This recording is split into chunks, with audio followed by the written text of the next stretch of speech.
مشرق وسطی میں ایران اور ترکیہ کے ڈرونز نے صہیونی ریاست کے لیے خطرے کی گھنٹی بجا دی۔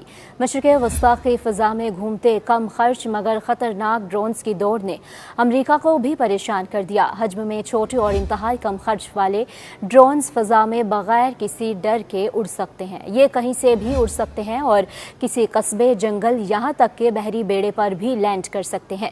یہ ڈرونز جاسوسی کا کام بھی کرتے ہیں، ہدف کو نشانہ بھی بنا سکتے ہیں اور زمین پر ہونے والی جنگوں کی سمت کا تعین بھی کر سکتے ہیں۔ ان کو استعمال کرنے کے لیے بہت زیادہ فوجی نفری کی ضرورت نہیں، بلکہ صرف ایک ایسا شخص درکار ہے جو گراؤنڈ پر بیٹھ کر اسے کنٹرول کر سکے۔ مشرق وسطی میں ڈرونز کی دوڑ میں اسرائیل کا نام سب سے پہلے لیا جاتا ہے، لیکن اسرائیل کو ٹکر دینے کے لیے ایران اور ترکیہ کے ڈرونز سے صہیونی ریاست کے لیے خوف کی فضا پیدا کر دی ہے۔ مشرق وسطی میں جاری ڈرونز کی دوڑ میں ایران ایک اہم کھلاڑی ہے جس نے اسرائیل کی نیندیں حرام کر رکھی ہیں۔ ایران نے ڈرون بنانے کے لیے مقامی وسائل پر انحصار کیا کیونکہ یہ اقتصادی پابندیوں کا شکار ملک کے لیے کم مہنگے ثابت ہوتے ہیں۔ ایران نے عراق کے خلاف جنگ میں 1980 کی دہائی سے ڈرون پروگرام شروع کیا تھا۔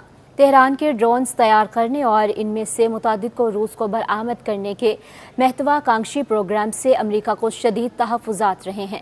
امریکی محکمہ خارجہ کی جانب سے ایران کو امریکی نژاد الیکٹرانک پرزوں کی فروخت میں سہولت فراہم کرنے کے الزام میں ایران، ملائیشیا، چین اور انڈونیشیا میں موجود 10 اداروں اور 4 افراد کے نیٹ ورک پر پابندیاں عائد کر دی تھی۔ امریکہ نے ایران پر یہ الزام بھی لگایا ہے کہ وہ یمنی حوثیوں کو ڈرون فراہم کرنے میں ملوث ہے جو بحیرہ احمر میں بحری جہازوں کو نشانہ بناتے ہیں۔ گزشتہ سال اکتوبر میں ایرانی وزارت دفاع نے مہاجر 10 نامی ڈرون کی رونمائی کرتے ہوئے کہا تھا کہ یہ 24 گھنٹے 210 کلومیٹر کی رفتار سے 7000 میٹر کی بلندی پر پرواز کرنے کی صلاحیت رکھتا ہے اور 2000 کلومیٹر تک کی رینج میں آپریشنز کر سکتا ہے۔ ترکیہ بھی ڈرونز کی اس دوڑ میں بہت اہمیت رکھتا ہے۔ ترکیہ نے مغربی ڈیزائنوں اور لائسنسوں پر انحصار کرتے ہوئے ڈرونز کی تیاری شروع کی تھی۔ ترکیہ نے ڈرونز کے امریکی ڈیزائن استعمال کیے، لیکن پیداوار کے لیے زیادہ تر ترکیہ کا مقامی خام مال استعمال ہوا۔ بیرکتار TB2 ڈرون جو 25,000 فٹ کی بلندی پر 24 گھنٹے ہوا میں رہ سکتا ہے، ترکیہ کی جانب سے تیار کیا جانے والا پہلا ڈرون سمجھا جاتا ہے۔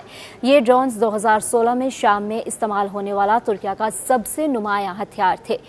اسی طرح 2019 میں لیبیا میں بھی ترکیہ نے انہی ڈرونز کا سہارا لیا۔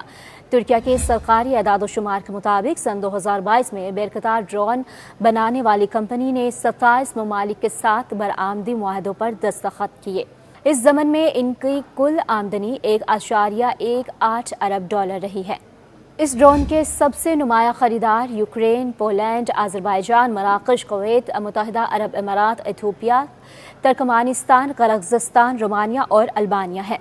ہتھیار کے طور پر ڈرونز میں عرب ممالک کی دلچسپی بڑھی ہے، جن میں متحدہ عرب امارات، سعودی عرب اور مصر سب سے نمایاں ہیں۔ تعلقات معمول پر آنے کے بعد متحدہ عرب امارات اور اسرائیل نے ڈرون بیڑے تیار کرنے کے لیے مشترکہ طور پر کام کیا۔ اماراتی کمپنی ایج اور اسرائیلی ایروسپیس انڈسٹریز کمپنی ڈرونز کا مقابلہ کرنے کے لیے ایک نظام بھی تیار کر رہی ہیں۔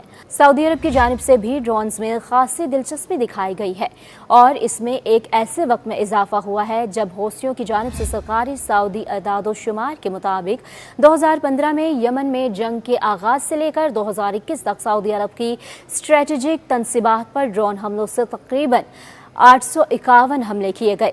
ان سب میں استعمال ہونے والے ڈرون ایرانی ساختہ بتائے جاتے ہیں۔ 21 اگست 2021 کو ڈیفنس نیوز ویب سائٹ نے بتایا تھا کہ 2 سعودی کمپنی نے اسکائی گارڈ ڈرون کی تیاری کے لیے ایک معاہدے پر دستخط کیے ہیں۔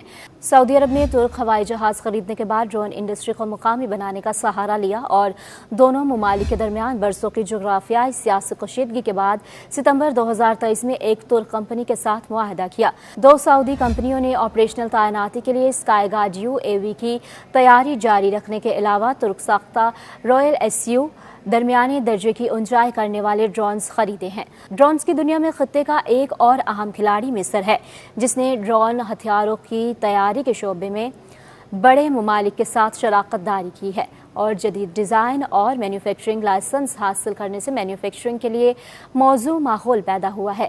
مصر ایک جاسوسی ڈرون تیار کرتا ہے جس کی زیادہ سے زیادہ رفتار 260 کلومیٹر فی گھنٹہ ہے اور یہ 240 کلومیٹر کی آپریٹنگ رینج کے ساتھ مسلسل 30 گھنٹے تک پرواز کر سکتا ہے۔ ماہرین کا خیال ہے کہ مشرق وسطیٰ میں آسمان اور زمین پر بھی ڈرونز کے حوالے سے کوئی خاص رکاوٹ نہیں ہے، خاص طور پر سخت مسلح سیاسی تنازعات کے بعد عراق، شام، یمن، لیبیا اور سوڈان کی فوجوں کی صلاحیتیں خاصی کم ہو گئی ہیں۔ تجزیہ کاروں کا کہنا ہے کہ ابھی تک ڈرونز کا مقابلہ کرنے کے لیے کوئی واضح براہ راست نظام موجود نہیں ہے اور ان میں سے زیادہ تر سسٹم تجرباتی مرحلے میں ہیں۔ YouTube پر گوگلی نیوز دیکھنے کے لیے youtube.com کی سرچ بار میں googly news T V type کریں۔ گوگلی نیوز کے پیج پر سرخ رنگ کے سبسکرپشن والے بٹن پر کلک کرنا